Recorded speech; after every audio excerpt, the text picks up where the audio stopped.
एक राज्य में गोपाल नाम का बंजारा रहता था। उसकी पत्नी का नाम माया था। गोपाल फल और सब्जियां बेचने का काम करता था।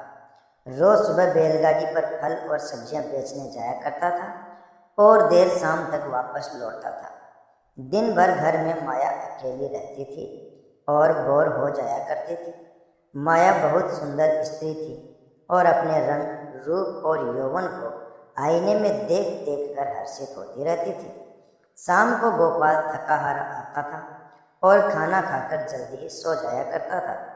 माया घर का काम निपटा कर और सज संवर कर जब तक सेज पर आती थी, तब तक गोपाल खर्राटों की दुनिया में सैर करने चला जाता था। बेचारी माया मन महसूस कर सेज पर तड़पती रह जाती थी। उसका असंतुष्ट यौवन खून के आंसू रोने लगता था। घर गृहस्थी का सारा सामान बंजारन माया ही लाती थी। एक दिन माया दुकान से सामान लाने गई, लेकिन दुकान पर सेठ नहीं था, बल्कि उसकी दुकान पर उसका जवान और सुंदर पुत्र अशोक बैठा हुआ था। माया उसकी जवानी पर फिदा हो गई।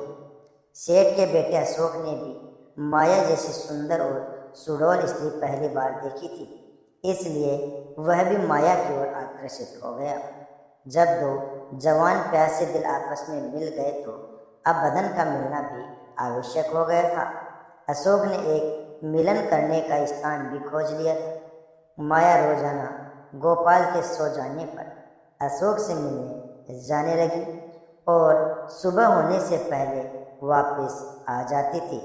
माया और अशोक का मिलन बेरोक टोक चलने लगा। एक दिन गोपाल बैलगाड़ी पर सब्जी बेचने जा रहा था। उसने देखा कि एक साधु बेहोश पड़ा है। गोपाल ने उस साधु पर पानी के कुछ छींटे मारे तो साधु ने आंखें खोली। गोपाल ने साधु को बैठाया और जल पिलाया तो उसमें कुछ जान आई। थोड़ी देर बाद उसे खाना भी खिलाया तो उसके बदन में थोड़ी ताजगी आ गई और वह चहलकदमी करने लग गया। गोपाल ने उस साधु से आग्रह किया कि कुछ दिन वह उसका आतिथ्य स्वीकार करे। गोपाल के आग्रह को साधु महाराज टाल नहीं सके और शाम को उसके घर आ गए। साधु को देखकर माया के तन बदन में आग लग गई। उसे लगा कि अब उसकी चोरी पकड़ी जा सकती है, इसलिए वह साधु को घर में नहीं रखने की जिद पर अड़ गई। गोपाल ने उसके सामने समर्पण करते हुए कह दिया कि साधु महाराज बस 1-2 दिन ही रहेंगे। इस पर माया राजी हो गई। रात में सबने खाना खाया और साधु के लिए आंगन में चारपाई बिछा दी गई। गोपाल खाना खाने के तुरंत बाद ही सो गया था, लेकिन माया की आंखों में नींद कहाँ थी। वहाँ तो अशोक की सूरत बसी हुई थी। उसका मन उड़कर अशोक के पास चला गया, मगर शरीर तो गोपाल के घर में ही पड़ा था। यौवन को मन से ज्यादा तन की जरूरत होती है। माया को अपना बदन जलता हुआ महसूस होने लगा। उसे बदन की आग बुझाने के लिए अशोक के सागर की आवश्यकता थी। माया उठी और उसने देखा कि गोपाल खर्राटे ले रहा है। तब वह साधु के पास गई। साधु भी चुपचाप लेटा हुआ था। माया ने उसे सोता हुआ जाना और फिर वह बन संवर कर अशोक से मिलने के लिए चली गई। साधु एक अनजान व्यक्ति के घर में ठहरा था और माया ने उसे बहुत मुश्किल से घर में रहने दिया था, जबकि उसने यहाँ रहने के लिए कहा ही नहीं था। माया के व्यवहार को देखकर दाल में जरूर कुछ काला है, साधु महाराज के मन ने कहा और वह सोचता ही रहा। इसलिए उसे नींद नहीं आ रही थी और उन दोनों के क्रियाकलाप देखता रहा। जब माया उसके पास आई तब वह दम साध कर लेटा रहा। उसने माया को बन संवर कर कहीं पर जाते हुए देख लिया था, मगर वह चुपचाप पड़ा रहा। उसने यह भी देख लिया था कि भोर होने से पहले ही माया वापस आ गई थी। उसे अब सारा माजरा समझ में आ गया था। दूसरे दिन गोपाल जब फल और सब्जियां बेचकर लौटा तो साधु ने उसे अपनी पत्नी से सावधान रहने को कहा और यह भी कहा कि उसकी पत्नी किसी से मिलने रात को कहीं जाती है। इस पर गोपाल को माया पर बहुत गुस्सा आया और उसने माया की खूब पिटाई की और एक खंबे के साथ बांध कर सो गया। गोपाल के मकान के पड़ोस में कमल रहता था, जिसकी पत्नी का नाम गुलाबी था। माया की तरह गुलाबी भी एक चरित्रहीन स्त्री थी। उसका भी एक यार था। चूंकि दोनों एक ही नाव पर सवार थी, इसलिए दोनों पक्की सहेली बन गई थी। दोनों सहेलियां एक दूसरे के संदेश लाने ले जाने का काम भी करती थी, इसलिए दोनों स्त्रियां एक दूसरे के प्रेमियों को अच्छे से जानती थी। उस रात जब काफी देर तक माया नहीं आई तो अशोक को चिंता होने लगी। वह भागा भागा गुलाबी के पास गया और माया को बुला लाने के लिए गुलाबी से कहने लगा। गुलाबी माया के घर गई तो उसे खंबे से बंधा हुआ पाया। तब माया ने सारी कहानी बता दी। गुलाबी ने अशोक का संदेश माया को दिया तो उसने अपने आप को खंबे से बंधे होने की मजबूरी बता दी। इस पर गुलाबी ने कहा, ऐसा कर, मैं तेरे बंधन खोल देती हूँ, तू अशोक से मिला, तब तक मैं यहाँ बंधी रहूँगी। उसके इस प्रस्ताव पर माया बहुत खुश हो गई और वह अपनी जगह गुलाबी को बांधकर अशोक से मिलने चली गई। साधु महाराज यह सब देख और सुन रहे थे, मगर वे चुपचाप खाट में दम साधे पड़े रहे।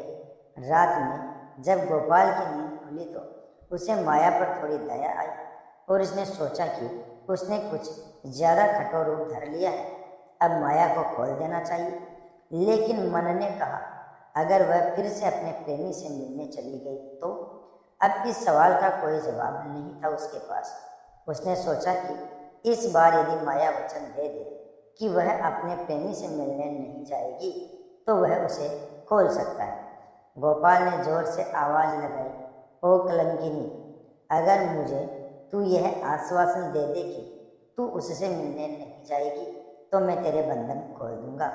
लेकिन वहां पर तो माया नहीं, अपितु गुलाबी बंधी हुई थी। गुलाबी ने सोचा कि यदि वह कुछ भी बोलेगी तो उसकी आवाज़ से गोपाल को पता चल जाएगा कि वह माया नहीं कोई और है, तो फिर सारा बांधा ही फूट जाएगा।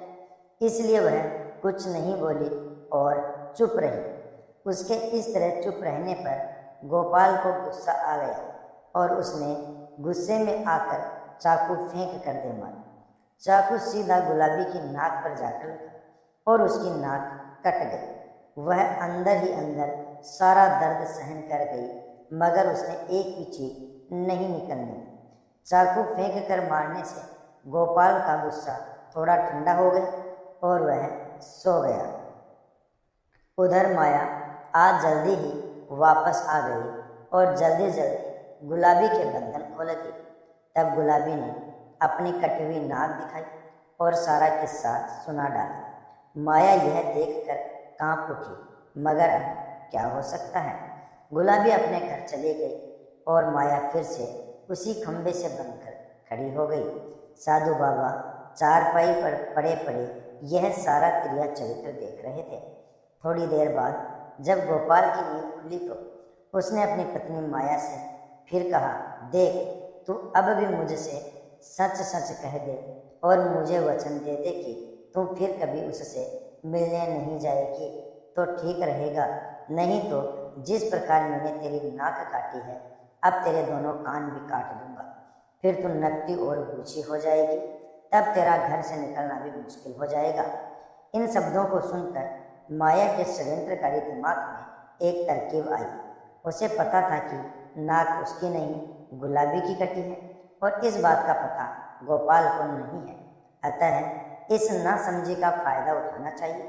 तब उसने क्रिया चरित्र दिखलाते हुए नाटक करना शुरू कर दिया और जोर जोर से रोना शुरू कर दिया। रोते रोते बोली, तुम मर्द लोग बड़े बेरहम होते हो, अपनी पत्नी पर झूठा इल्जाम लगाकर उसकी नाक काट देती हो। मैं कोई उल्टा स्त्री नहीं हूँ जैसा कि तुमने मुझ पर आरोप लगाया था।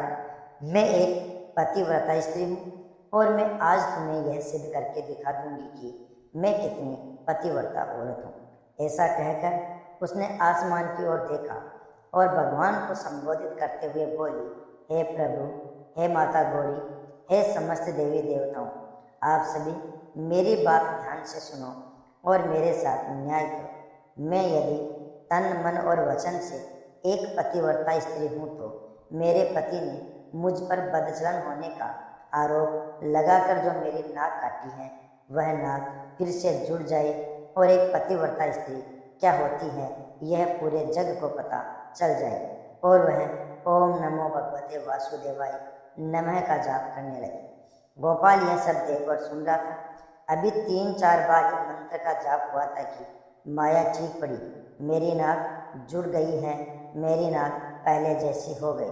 हे भगवान, तेरा लाख लाख शुक्र है जो तूने एक पतिव्रता स्त्री की लाज रख ली और मुझ पर बदचलन होने का झूठा आरोप जो मेरे पति ने लगाया था उसे खारिज कर दिया। मैं आपका यह उपकार जिंदगी भर नहीं भूलूंगी भगवान। और उसने नीचे धरती पर झुककर भगवान को प्रणाम किया। तब तक सुबह हो गई थी।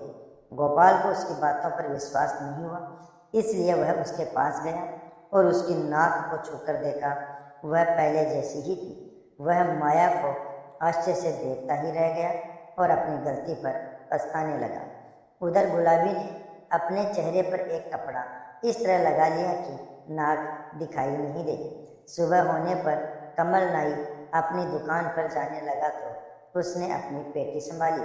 उसमें एक बड़े वाला उस्तरा नहीं था। उसने गुलाबी से कहा कि बड़ा वाला उस्तरा ला दे। गुलाबी नाक कटने से चिड़ी हुई थी तो उसने कमल की तरफ एक चाकू फेंक दिया और कहा, यह ले तेरा बड़ा वाला उस्तरा। बड़े वाले उस्तरे की जगह चाकू देखकर कमल का पारा सातवें आसमान पर चढ़ गया। उसने अपनी पेटी खोली और एक छोटा उस्तरा निकाला और उसे गुलाबी की ओर फेंक मारा। गुलाबी की चाल कामयाब होगी, वह यही तो चाहती थी। उसने उस्तरा हाथ में पकड़ा और जोर जोर से चिल्लाने लगी, अरे मेरी नाक काट दी, हाय मेरी नाक काट दी। उसकी आवाज़ सुनकर अड़ोसी पड़ोसी आ गए और वहाँ भीड़ लग गई। लोगों ने देखा कि गुलाबी की नाक कटी हुई है और उसके हाथ में एक छोटा उस्तरा है। गुलाबी कहे जा रही थी कि उसके पति ने उसे बदचलन बताकर बेवजह ही उसकी नाक इस उस्तरे से काट दी है। लोगों ने गुलाबी की बात सही मान ली और कमल नाई की खूब धुनाई कर दी। इतनी देर में राजा की सिपाही आ गई और कमल नाई को पकड़कर ले गई। राजा की अदालत में मुकदमा चला। गुलाबी ने स्वयं को सती सावित्री पतिव्रता बताते हुए अपने पति पर आरोप लगाया कि उसने उसे बदचलन बताकर उसकी नाक उस उस्तरे से काट ली थी। उस्तरा भी था और गुलाबी की नाक भी कटी हुई थी। एक पत्नी अपने पति पर झूठा आरोप क्यों लगाएगी? अतः राजा ने कमल नाई को दोषी मानते हुए उसे मृत्युदंड सुना दिया। इस मृत्युदंड की चर्चा पूरे राज्य में फैल गई। गोपाल के घर में ठहरे हुए साधु महाराज ने भी जब कमल नाई को मृत्युदंड की बात सुनी तब वह विचलित हो गया। उसे दोनों स्त्रियों के त्रिया चरित्र का संपूर्ण ज्ञान था, जिसकी चपेट में एक निर्दोष व्यक्ति कमल नाई आ रहा था और अपनी जान से हाथ धो रहा था। तब वह राजा के पास गया और संपूर्ण घटनाक्रम राजा को कह सुनाया। राजा ने गोपाल और माया को दरबार में बुलवाया और कड़क कर सारी बातें सच सच बताने के लिए कहा। तब गोपाल और गुलाबी ने सारी बातें सच सच बता दी। अब मामला पूरी तरह से साफ हो चुका था। दोनों स्त्रियों का अपराध सामने आ गया था और कमल नाई निर्दोष साबित हो गया था। इस षड्यंत्र के लिए दोनों कुलटाओं को भयंकर दंड दिया जाना था, लेकिन स्त्री, बालक और साधु को मृत्युदंड नहीं दिया जा सकता है। इस शास्त्रीय विधान के अनुसार दोनों स्त्रियों के नाक कान काटकर उन्हें छोड़ दिया गया। इस पूरे वृतांत को देखकर साधु महाराज बोल पड़े, त्रिया चरित्र जाने नहीं कोई, कसम मार कर सती होई। दोस्तों, वीडियो पसंद आया हो तो लाइक और शेयर जरूर कर देना।